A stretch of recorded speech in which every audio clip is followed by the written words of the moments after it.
Hello, my little ponies, and welcome back to the Enchanted Cave 2, where we are playing as what one person called a one-eyed blue anime character. Can't you really tell the one-eyed blue anime character is there? No.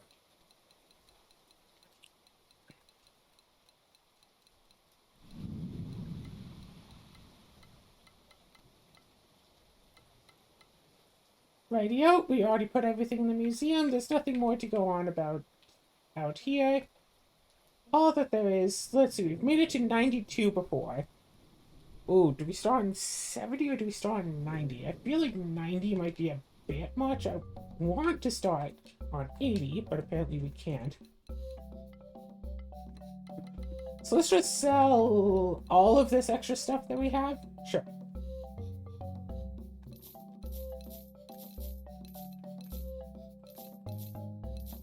Yeah, that feels about right.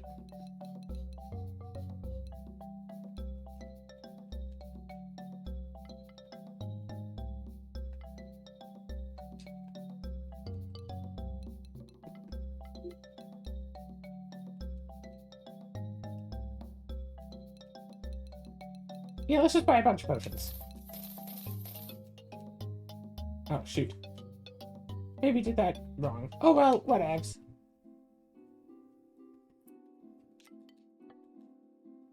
Alright.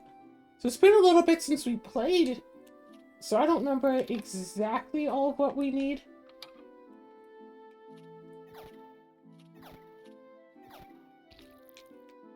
Okay, so you go down nice and easy.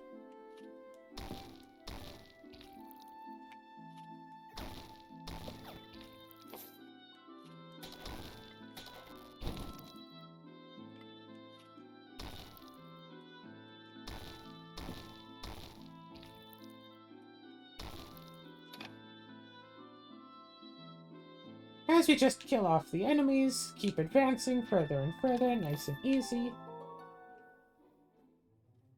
Everything is probably fine. Note the amulet that we have on is still better. Boop, boop. Our dagger is still better. If we look at our stats, we have 35 health and 17 mana regen. That's a decent chunk of mana regen, isn't it?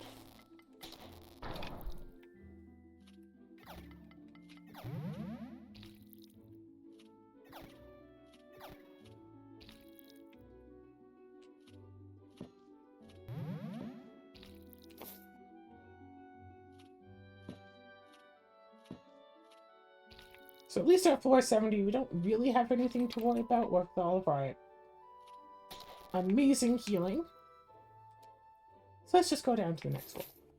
So this game has an achievement for beating the entire game in one dungeon run. Like, never using the golden wings to escape, and going from 0 to 100 just in one shot.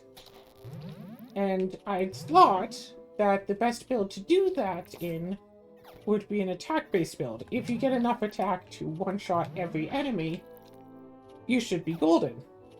Except, looking up, other people's suggestions on the internet, other people are suggesting instead to use a defense-based build and just, get various forms of equipment and enchant various forms of equipment so you can actually defend against every individual creature's attacks instead of trying to one-shot against every attack. That does seem a lot more tedious.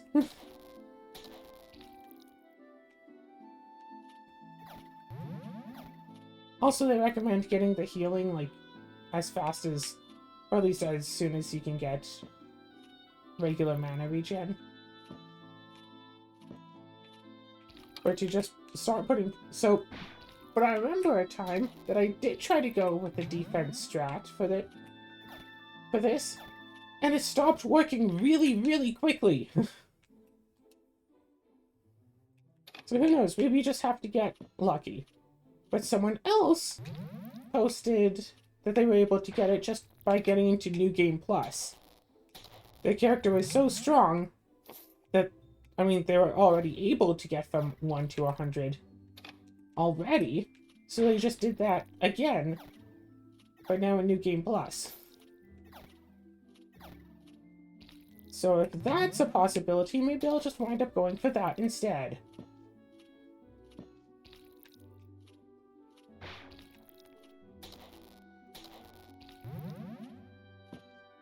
Do-do-do. So, earlier today, I went and looked through all of the games that I have on YouTube, at least the ones that are under their own playlists and not under the single episode games playlist. Which, Azura, did I link you that playlist? I feel like I did, or at least I was going to. No, you just I didn't.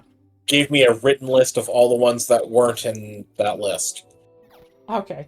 I would send it to you now, but recording this game, that would be not a good idea to tap away right now.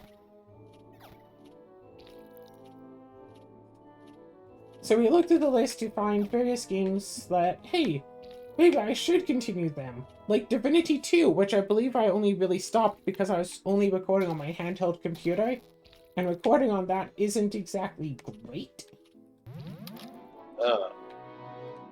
Still, though, I should make it more of a habit that when I go out to places, and I might be there for a day, that I should totally bring that along. Oh! If I bring my lav mic... Yeah, that might be a good idea. Bring that, have my lav mic to plug in to use. Because the inbuilt microphone is so bad, but I don't like plugging in my, normal microphone, because it's so... The microphone is as big as that computer is. But if I just use the lav mic, that's a lot more portable, and a lot easier to just use.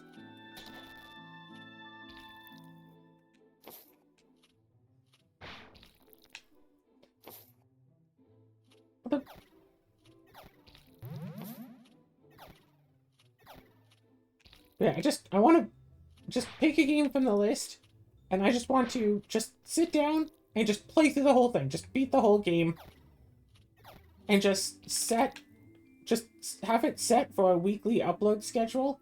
Because I prefer it when my games have, like, set weekly upload schedules. Like, hey, this game is coming out on Mondays. It'll be out every Monday until it is done. Instead of, like...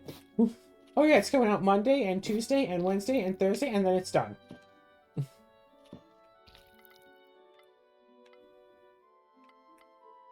Now let's go more attack.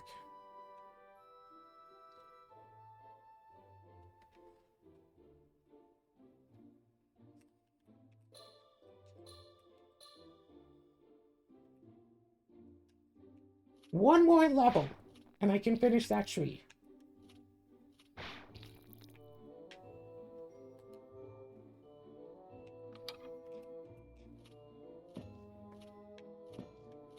So anyway, that's my way of saying that, I want to find something that I can just binge. And so who knows, maybe I'll... maybe when I'm done with this, I'll go and binge a bunch of Divinity 2. Yeah, you can do that. Because way, way, way, way, way back in the day, my idea that I had going on was that I would record a game, play through the entire thing, upload the entire thing, then I'd do one episode of Divinity 2 where I talked about that game. So I'd play through a game, beat a game, and then spend an episode of Divinity 2 to talk about it. So it's like every time an episode of Divinity 2 came out, oh hey, Claire has finished another game. But that would also mean that every episode of Divinity 2 would be a spoiler for the series, for the game that I just done before then. Now, instead, when I beat a game, I just sit in the credits and talk about the game while the credits roll, which seems much more appropriate.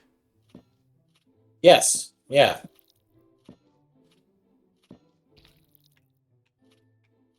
And if it were to happen that I want to talk about a game for like an extra hour, I'd probably just, go back in and play the game more while I'm talking about it, if I really wanted to talk for a long time. Mm-hmm.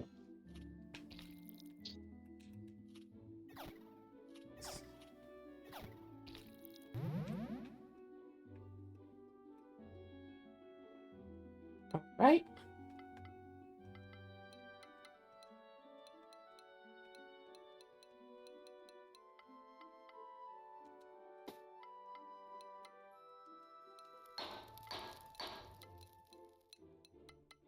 Okay, let's see, what do we have here? Do we have HP regen, but do we have MP regen? HP regen. Life drain, that doesn't actually help us, does it?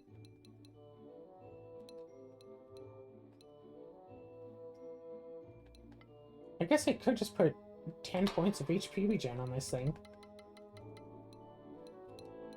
Not nothing.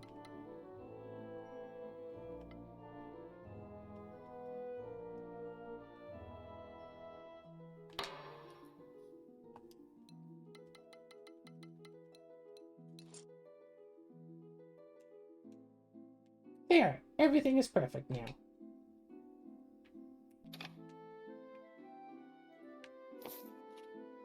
Do-do-do.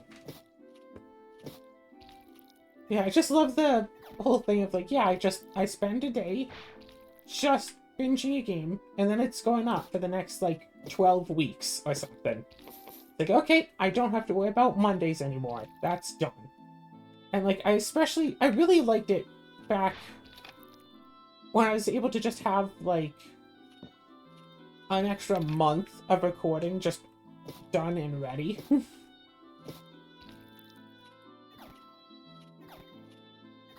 And now, like if I'm going to be out for a weekend, oh, I have to binge a bunch of episodes of very specific things so I can be ready. It's like, I would rather just be ready ahead of time if I'm going to be out for a few days. Or something, like, oh, I'm going to go visit Azura for a week. Here, let's record an extra 14 games. Yeah. Because we can't be sure that we're going to be recording stuff while we're together. We should totally record more stuff. I mean, you know I don't really have the proper means to record on my end. Yeah, I just bring my tiny little computer, and we just use that to record on instead.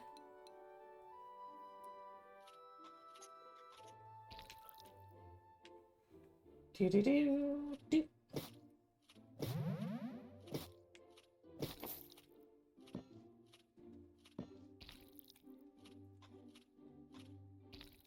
I mean, yeah, it's a tiny computer, but it has recorded Baldur's Gate 3. Technically speaking.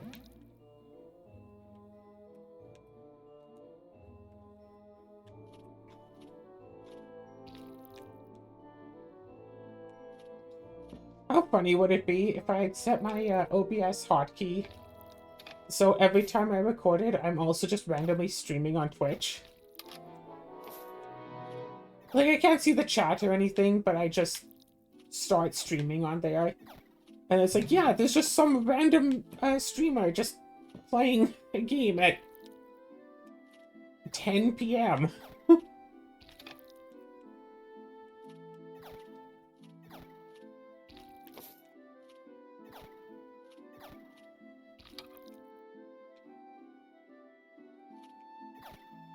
Do-do-do-do-do.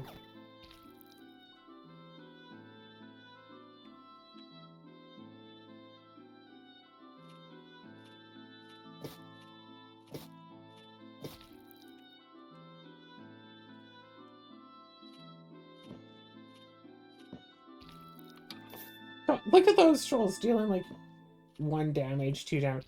300 attack versus 298 defense. I don't know, maybe I can just out-defend them.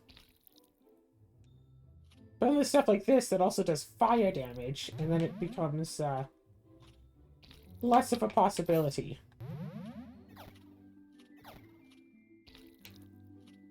But hey, with such amazing magic, I can spend... How much mana is it to use this spell?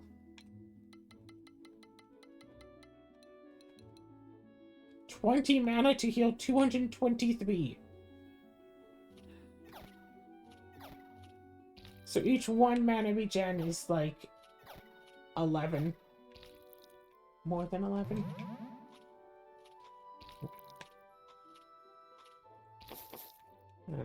Sometimes I see people who like just play 1 game and that's it, and they play like 1,000 hours, 2,000 hours, 10,000 hours on 1 game.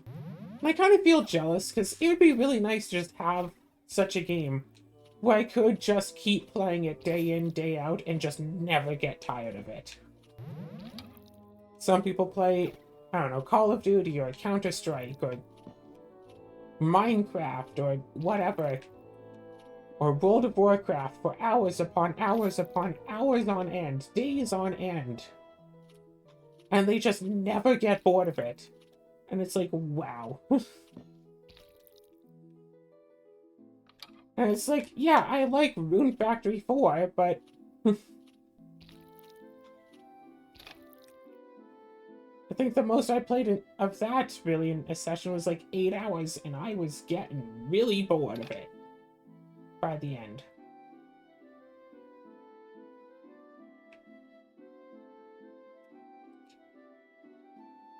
I don't know what it is about Rune Factory 5 that I like less than Rune Factory 4.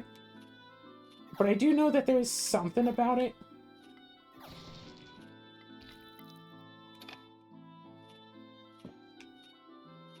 That I definitely prefer Rune Factory 4 over Rune Factory 5. And it's like, I don't think it's the characters. I like the characters in Rune Factory 5 just fine. I don't think it's the plot. Like, it feels like Rune Factory 4 has more area to explore. I did like the random farms in the various areas. Rune Factory 5, having them just on the Sky Dragons does take something away from the game, and I don't know what it is. But it's something. I don't know if this is a thing or not. So, Azura, have you ever had it where you liked something, but then the people in charge made it, like, easier, and by making it easier, they took away the charm?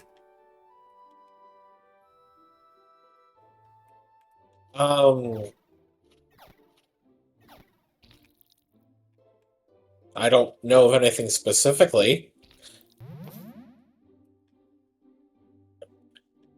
I mean, here's the thing. I don't tend to play multiple different versions of the same thing.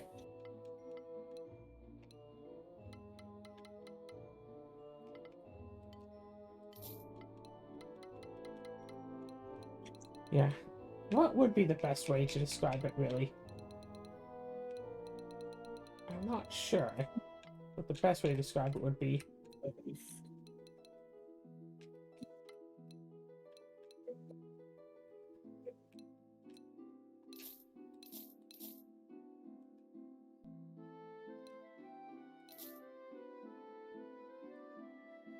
Huh.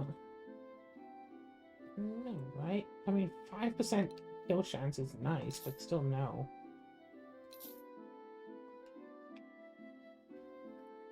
Ba -ba -ba -ba -ba.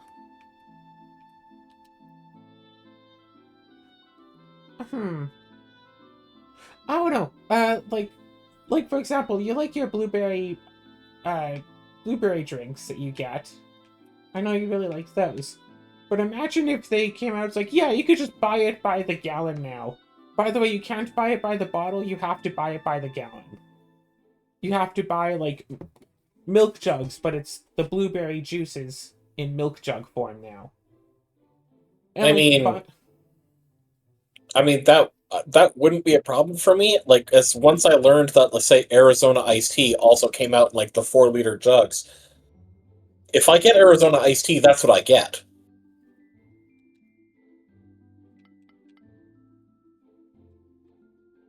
And you remember, I'm constantly, and anytime I go into the 7-Eleven and get some, I'm usually buying out the entire stock because they don't have enough. So having, larger containers of it would be preferable. Hmm. I'm trying to phrase it a different way, but it's like Rune Factory 4, you hunt, like, if you explored, you could get rewarded by finding, like, farming land. I don't think, like, any of this farming land is... None of this farming land is on the main path. If you just play the game and, like, go from dungeon to dungeon, you don't find this stuff. Really, Rune Factory games, I don't...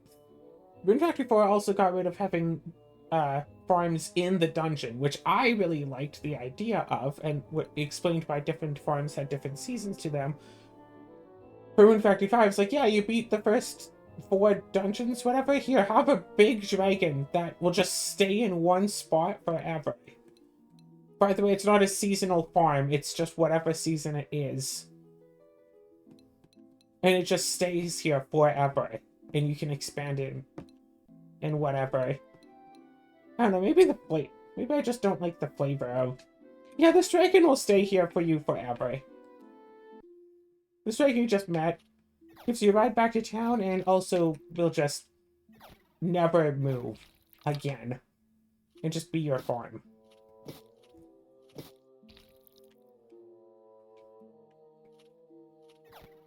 And, like, I also didn't like that one Rune Factory game where you could have, like, a mobile base.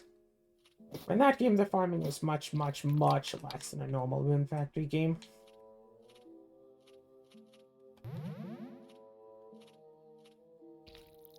So that was also an issue. I mean, it sounds like what they're doing is constantly trying to shake things up and try different things. True, true. Because from what I've seen, like, the way it's set up is different in every single game. Is it? I'm trying to remember what Rune Factory 2 and Rune Factory 3 are like. Rune Factory 2, you could go into it had 4 special areas. You could go into them immediately, but you could only go into, like, the first, like, section of them. So you could farm in any of them right from the beginning, I think, as I recall. But then you had to get married and have a kid to unlock the rest of the region. Which was I will say that whole thing, just the fact that it's not really clear that you're supposed to... And it's just like, you completed so much of the stuff that you could. Like, well before you had, like... Well, before you had a kid. Before you got married. Like, you had basically completed most of the content that you could access. I completed and honestly, all the content. The only reason it took us so long is because we chose the one person to marry who takes longer, basically. But also, normally when I play Rune Factory games, I don't wind up getting married. Because I'm gay, then so and just the games fact that force you to be straight. Yeah, it's just the fact that you are literally required to get married and have a kid to progress the plot, and you don't even get access to, like the teleport spell thing as, like, your initial character. Do you not? There we go. But, oh yeah, and then also... And apparently not enough people complained about it back then, because Rune Factory 3, you have to get married. As part of the plot. You get married and, like, the day of your wedding, your wife-to-be gets kidnapped. And you have to go and rescue her because, oh, a human like her and a beast and a monster like you shouldn't be married together. Except we chose the mermaid. Arguably not a human!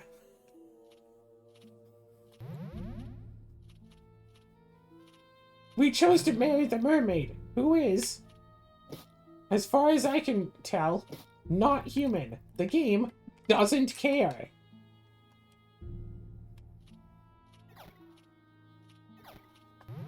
And I don't know if any of, like, the beast folks are uh, marriage candidates?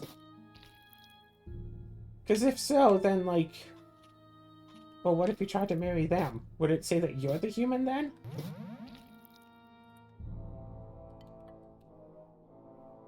Let's see. Weak to none.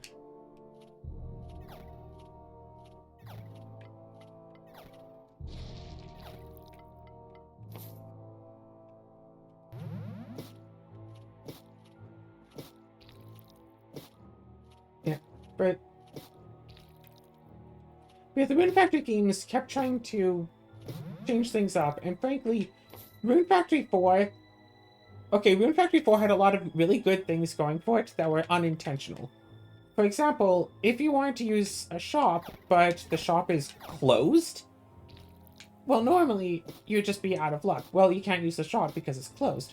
In Rune Factory 4, and I'm pretty sure it's specifically only Rune Factory 4 and no other Rune Factory game, at least no other mainline game, if you're good enough friends with the person to recruit them into your party, you can recruit them into your party, walk into their store, unrecruit them, talk to them before they leave, and since they are in their store, you can go shopping with them. Even if the store is supposed to be closed, because they are in the store, you can buy stuff from them anyway.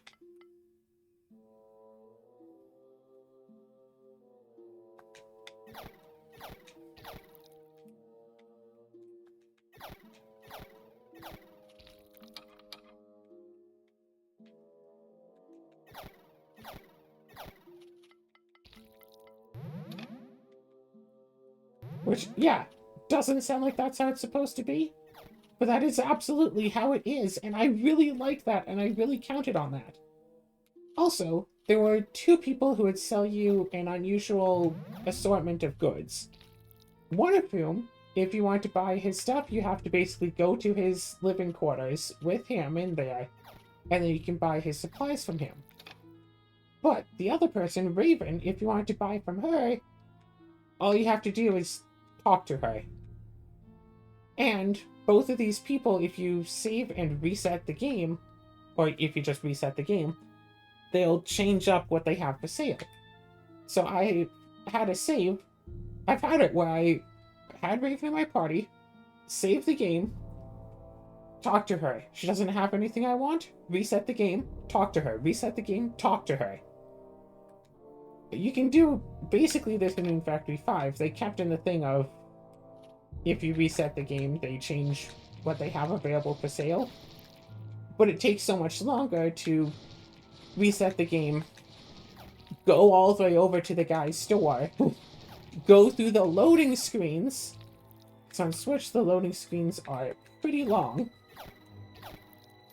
And then go check the store. Of course, that mod that lets you save anywhere and also play on computer probably helps fix that issue. But also, both of those stores in Rune Factory 4 could only sell stuff that you had shipped out originally. In Rune Factory 5, that's no longer the case, and that's how I was able to get an emery flower way too early. Which, that is a pretty good thing. Yeah, the Blizzard Dagger just does more damage. 129 versus 115?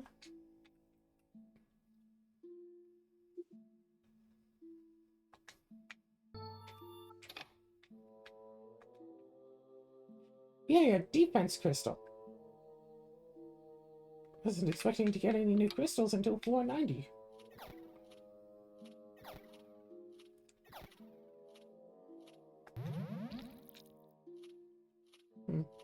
I don't know, it's the whole thing of, oh, they made it too useful and now it's bad. It's kind of like playing Magic the Gathering, building a commander deck around some weird thing.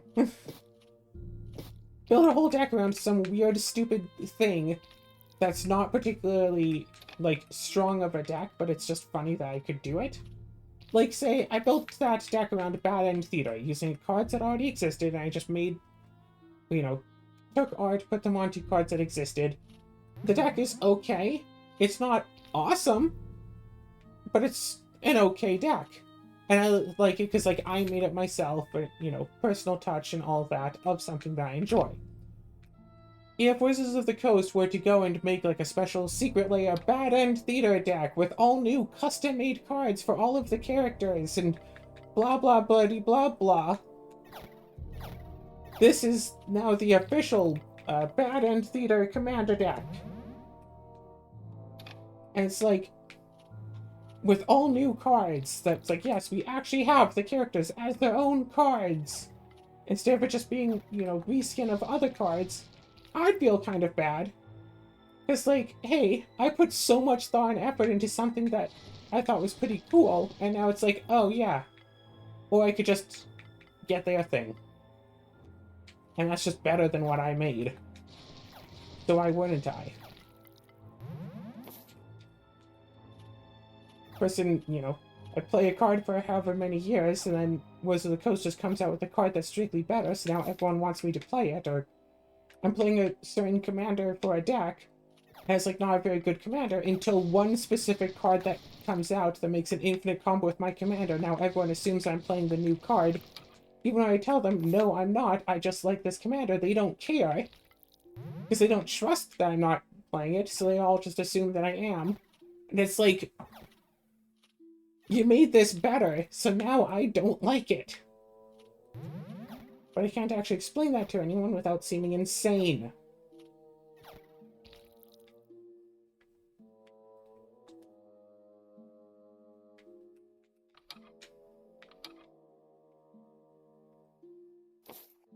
Oh, right.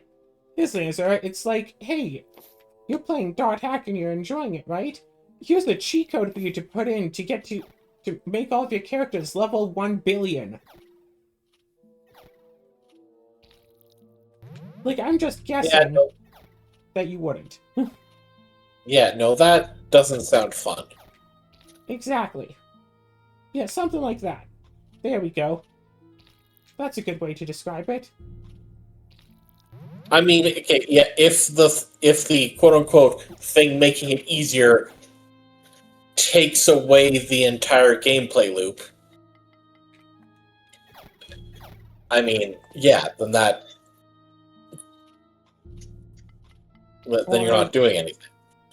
Or I guess, what if there's like a Dot Hack remake, but enemies can no longer kill you? They bring you down to 1 HP, but then the battle goes on and they can't actually bring you below 1 health.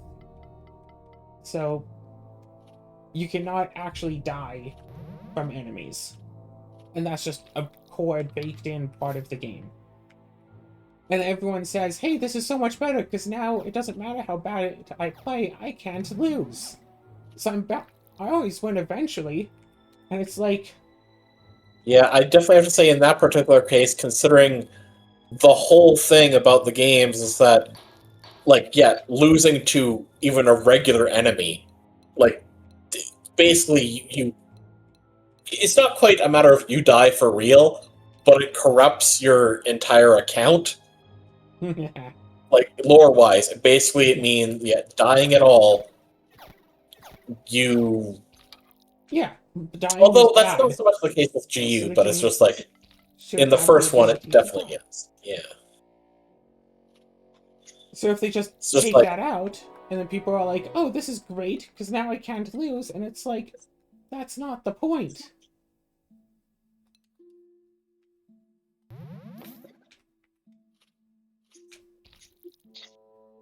And then Rune Factory Guardians of Azuma. Being able to decorate the town and like move buildings around is a really, really, really cool premise. I just wish I could do that with the entire town. I just wish I could take like everyone's houses and move them around instead of just these little farm areas. Now, having set farm areas to use for like, oh, this is going to be a forest, so I can gather wood and stuff every day. Like, I really enjoyed that. Oh, well, I can have just people to gather the wood for me instead. Okay, yeah, that's nice and useful. So, I don't have to do so much of the tedium work myself. I can just have other people do it for me. Okay, cool, I get the point of that. What?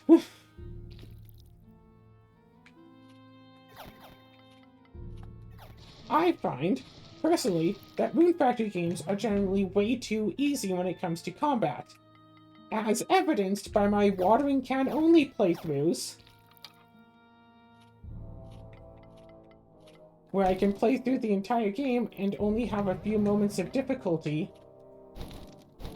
in a few select areas. Like, I think the first time I beat Rune Factory 4, I think I beat the final boss at like level 120 or something like that.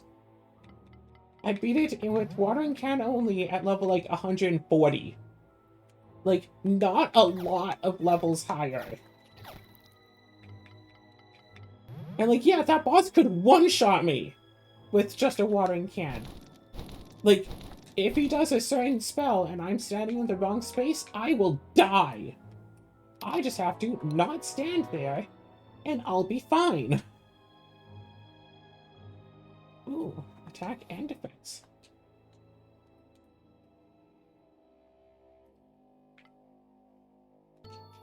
Let's get a bit more defense, I guess.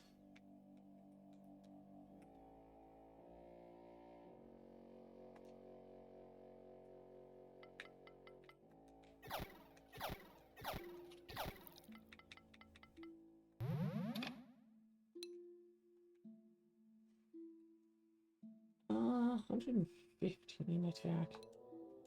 No. Oh. But, of course, the worst part about Rune Factory Guardians of Ozma is that I can't just go watering can only. You can't not have a weapon equipped.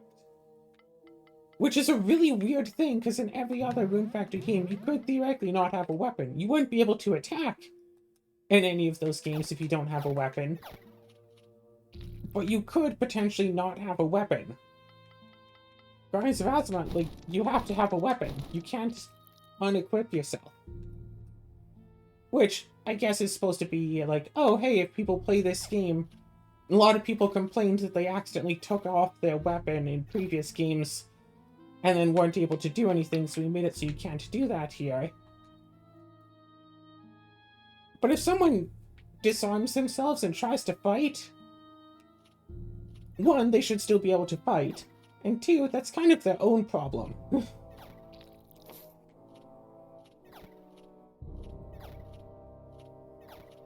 Let's see, Guardians of Ozma, the extra areas are way too small. There's like basically nothing to do in them. Like, yeah, sometimes there's some side missions, but that's about it.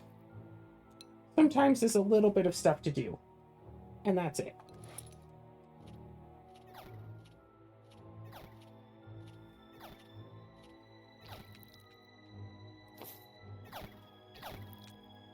It's definitely better when there's more stuff to do all around.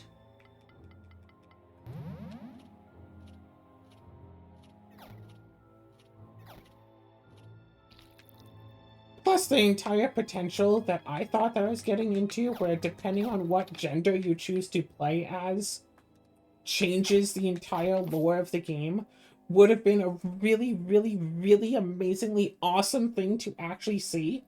Like, imagine getting a game and it's actually two entirely separate games. Oh, you mean like Persona 3 Portable? Maybe, I guess?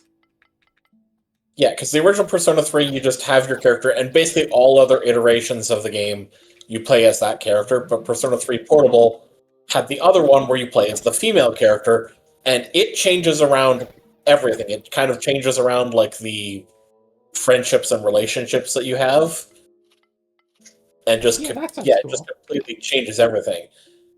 The general overall plot of the game still remains the same, but basically everything on the way, other than just the core, arc of, level up, beat bosses occasionally, fight the final boss at the end. It's just everything Yeah, in that sounds between cool. that changes. Hey, maybe we should have you play that. Nah. It I does mean, remind me of that. it's in my library, so you actually could try it. I So could, probably, yeah. It reminds me of one Fire Emblem game. It might be Awakening, I don't know. Where your character was like taken and raised by other people all their life, only to only for the truth to be revealed when they wind up fighting their birth family, and then you kind of work with both sides a bit until the two clash again, and you have to choose which family to stick with. And that's when the game tells you, hey, if you want to make this choice, you should play this other video game. Because the game came out in 2 copies, where like the first chapter is the same in both, and then you can only access the rest of the game on one of the 2 copies. Huh. So it's like, oh, which one is your real family? The one that you're biologically connected to, or the one that raised you? Do you want to be with the good guys or the evil guys? Well, if you wanted to be with the other team, you would have bought the other copy of this video game.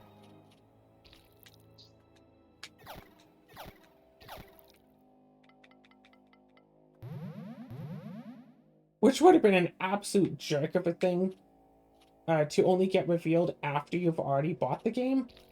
But fortunately, there's so much advertising for it that tells you exactly what you're getting into that it shouldn't actually be a plot twist. That each copy can only let you play as one. God. I know, there's a part of me that kind of remembers fondly the times when games could be an absolute jerk to the player. When the game could be like, oh, hey, you don't still have this one random weapon, this one random item that this guy gave you 20 hours ago? Yeah, you can't get the ultimate sword now. Yeah, the only way to do that is to take your starter sword and upgrade it 3 times. But since you sold it for money, you can't get the ultimate sword. Oh well. There was nothing to tell you about this until right here and now. And it's like, yeah, playing a game, it feels really bad when a game does that. But also, it's just really funny. Oh, you killed this one NPC? Yeah, you can't get the good ending anymore. No, it doesn't matter who the NPC was. What matters is that you killed someone. You can't get the good ending because you're a murderer. Wait, which game is this? I don't know. I might just be making something up here, but like that would be funny though. I mean, here's the thing. I have played a game like that. Well, not just kill anybody, because it was Valkyrie Profile Plume of the Covenant, which I know I have talked about before, or I'm pretty sure in one of your videos. But long story short, over the course of the game, in each chapter you get new party members, well, added to your party. I might be talking about this.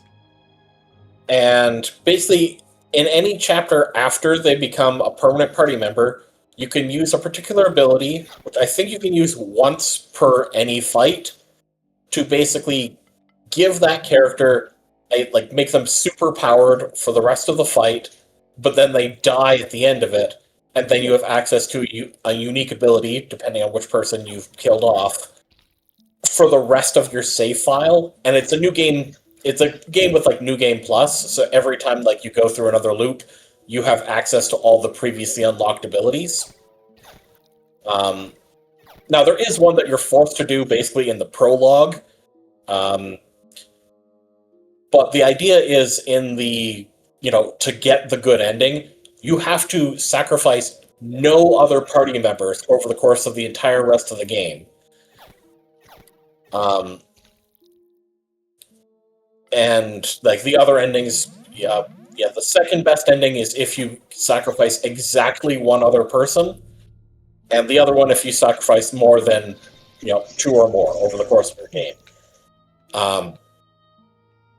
Which makes it really annoying because you do get a character. Well, each path that you're on story path is dependent on how many people you have killed before. Except for, I think, chapter 2, technically you just have 3 choices, and so you actually get different party members in those paths, but they aren't dependent on killing anybody, because you only just got your first long-term party members in the previous chapter, so they can't affect that. But basically this means you have to play through the game a lot of times to get all of the unique powers. And it's just annoying that, yeah, if you want to, get the powers of the characters you only have access to in the path to the best ending, you basically need to wait until the last chapter, which takes place in wartime, so you can basically kill off as many party members as you want. But because you get less characters per chapter in the good timeline, you really still only want to sacrifice one at most. But yeah, basically, to get the good ending, you have to sacrifice nobody in that particular run. Of course, it being New Game Plus, you can just still play through multiple times, kill off everybody eventually, Kill off a and then bunch you of just people, have and then access just have one run where you don't kill off anybody except the one in the prologue, and then get the good Exactly. ending because, hey, I did the thing. Exactly, and now you have all of the powers. And beating the good ending accesses sort of an extra bonus mode. That's basically just a bit like a dungeon loop. You just keep going through floor after floor after floor. Nothing carries over from the main game with that. It's basically a completely separate challenge thing, which is a little disappointing because that means, if you're trying to think, I want to build up all the powers to use in the bonus mode. Nope. Those bonus powers do not carry over.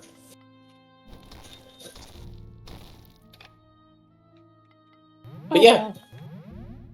But yeah, there we go. Example of a game where, the good ending requires you to not sacrifice any of your allies. So anyway, when the main mechanic of the game is sacrificing your allies.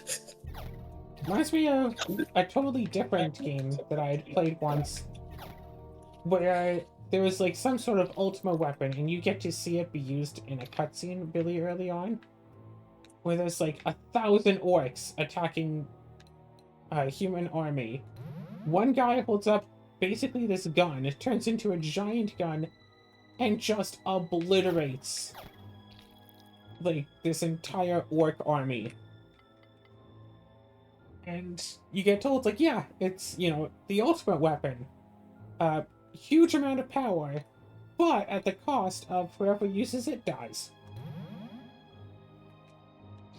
But considering it could take out an entire army, and an outright fight would kill more than just one human, it's okay.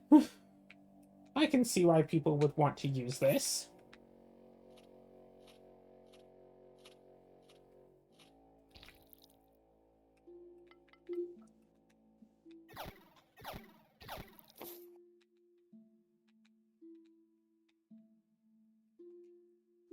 Go to the next floor.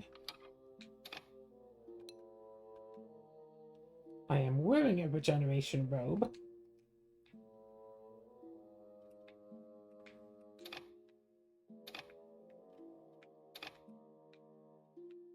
$492. This is as far as I've ever been on this save.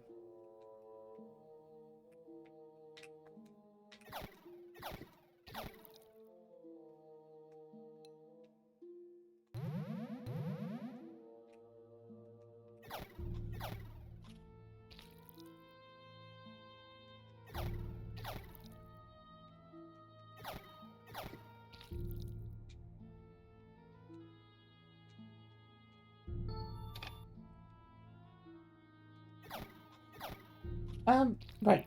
Then. And of course, sometimes, even when I do find a game I really like, it winds up turning out, it's oh yeah, by the way, this game has maybe a few hours of content And that's it forever. No more content anymore.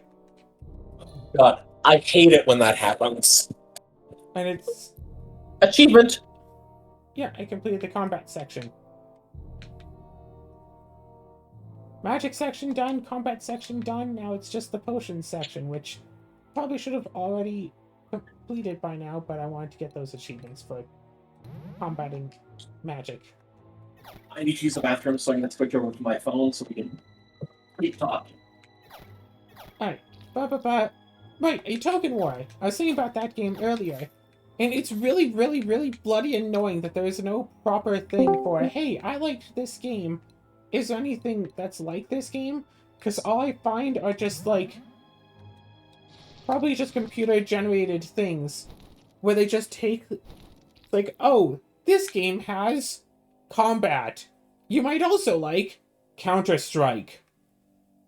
Oh, this game has resource management. You might also like Minecraft. It's like, that is a very different game.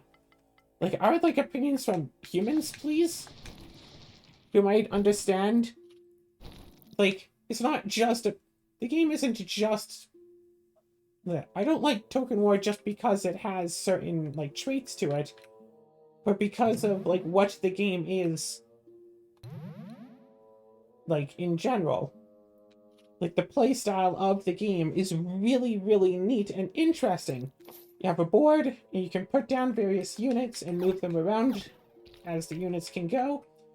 And it's not just you have units, you can also have buildings that do stuff too. Like, hey, this building gives all of my units +1 power.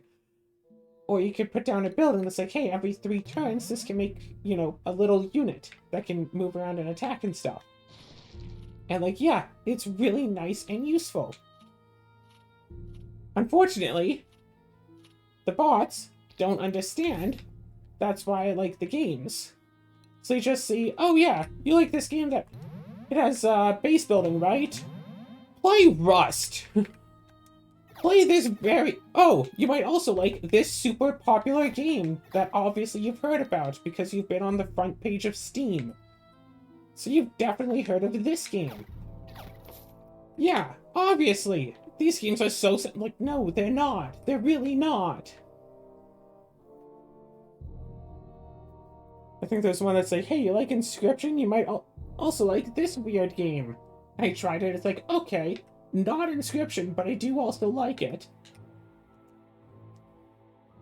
And it's like, ah. I wonder if there's like a Discord for a token war.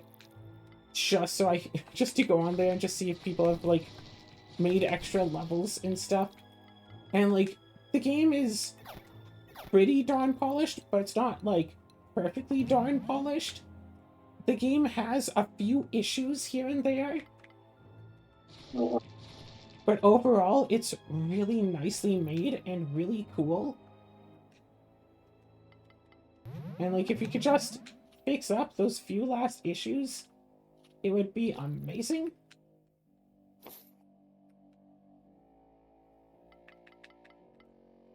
Yeah, I get you.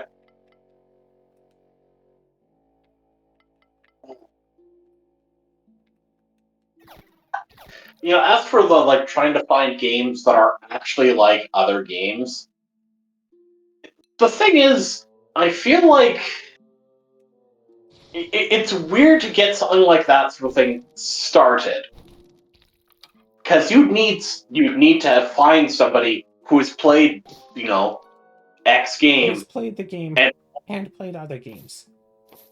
has played other games that actually happen to be like it, like genuinely share enough traits or feel, etc. Yes. And it's just like, because everyone's tastes are so, I mean, are gonna be very different. It doesn't even have It's to be a gonna, case of like, oh, I liked this game, so you should like it too. But it's like, I don't know. I'm sure that if I played a game, I could tell like, oh yes, this is like Haven. I don't love the game Haven, but I'd be able to tell, yeah, this is like that. yeah. Like, for example, there's like 2 or 3 different games that Axe has, clued me into. In fact, I think he's gifted a couple of them to me that are very clearly a lot like, Ace Attorney. Um, Admittedly, in that case, it helps where it's just like it is a relatively unique type of game. Um, Yes. like it's basically a subgenre of visual novels. Um, so that basically everything else that is made in that sort of style just gets immediately likened to Ace Attorney because it's kind of you know, Yes. the original, but also popular enough to be well known to be able to compare to. I guess it also helps that basically every single one of these is specifically an homage to Ace Attorney, so there is that. But there are some, like, the thing is, like, our token war,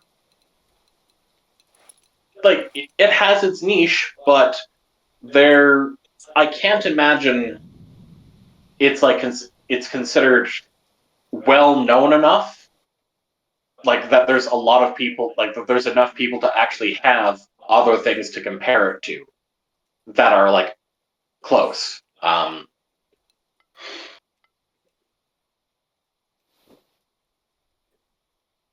How do I?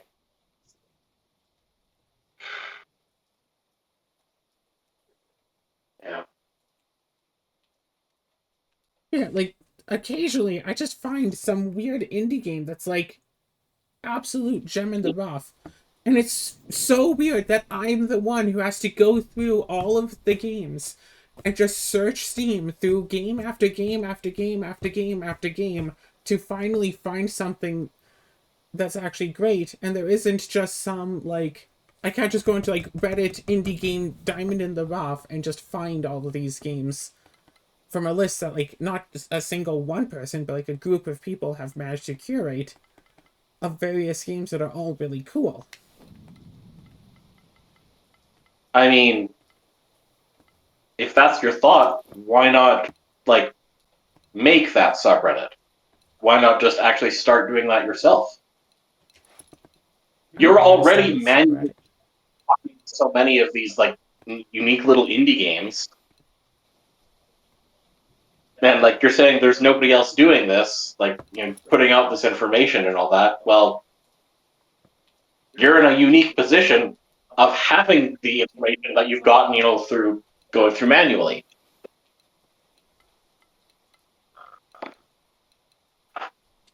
Granted, Reddit might not be the best way to go about it, but something What? Make a somewhere. Discord server? Reddit is easier for people to just randomly come across than a Discord server. No, like, yeah, in terms of accessibility, yeah, like Reddit would be better. Uh, just at like I've been doing Reddit stuff, in the last few weeks, and yeah, let me just say, Reddit definitely has a bit of a culture to it that makes it not great for getting out, you know, useful stuff. But I guess it also depends on where on Reddit you go to. So, I mean, it would be a first step.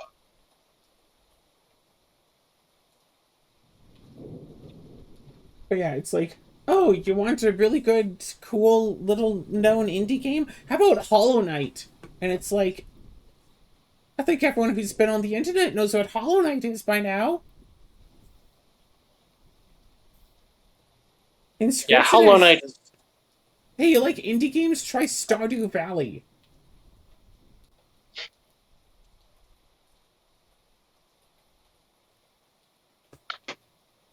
Yeah, the world do be I like that. don't remember what the name of it was, but that game with like the little pieces that you like move around on like the hex grid, and you can like go and level up the individual pieces and stuff, and go as kind of like a roguelite. But then after you finish like a chapter, you get a key and you can get up and explore the ship to go and open up a new room and find more pieces and stuff. Oh, That okay. game I was remember. cool. I remember what you're talking about because it had the sort of general lore puzzle solving aesthetic that Inscription has, but a different, like, main gameplay loop, right? Yes. Yeah, Because yeah, Inscription is card-based, this is like minis-based. yeah, yeah. I remember. I know exactly what you're talking about. I don't know the name because I don't. I wasn't the one playing it, but I'm sure if we looked through your library, we would be able to find it. Yeah, I know I saw it earlier, and I would tab away and look through my library now, uh, but that would work up the recording.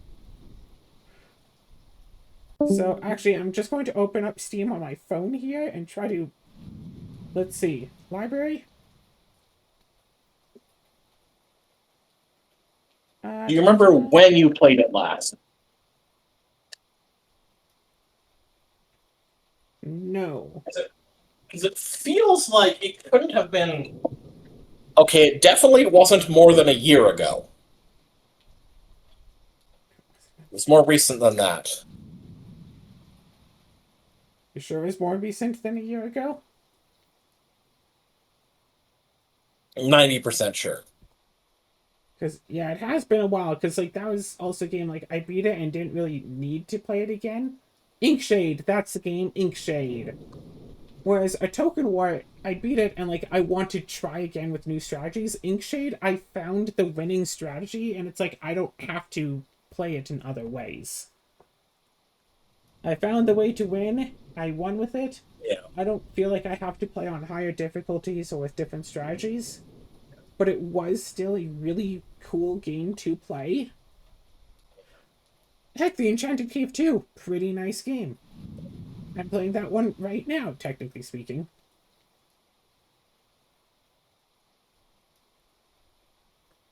Huh, 100% achievements anyway. So anyway, who knows, maybe next time in Enchanted Cave 2 I'll do a little bit better and go a little bit further, but for now, I'm leaving it there before I die. Peace!